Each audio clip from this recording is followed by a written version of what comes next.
Gratitude is far more than a simple feeling. It is a profound frequency of alignment. In the ancient worlds of the Igbo and the people of Kemet, to be grateful was to be in rhythm with the universe itself.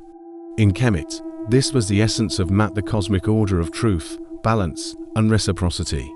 Gratitude was the act of giving back to the Netjeru, the divine forces that govern existence. When you acknowledge the breath in your lungs, you align yourself with the solar rhythm of Ra. This ensures that harmony flows through you as the Nile flows through the earth, nourishing all life. Deep in Igbo cosmology, we find the concept of Chi, your personal divine spark and guardian.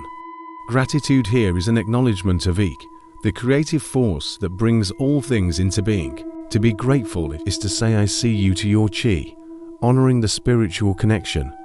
This alignment creates a bridge between you, the physical world, and the spiritual realm of the ancestors.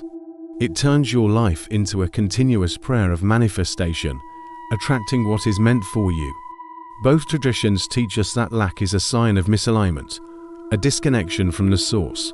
When we practice gratitude, we are declaring that we are already one with the abundance of the source. It is the key that unlocks the door to your highest destiny and your most authentic self. Align your frequency today. If this wisdom resonates, show your gratitude. Like this video and share it with a seeker. Comment I am aligned below to ground this energy. Stay in the light and walk with purpose.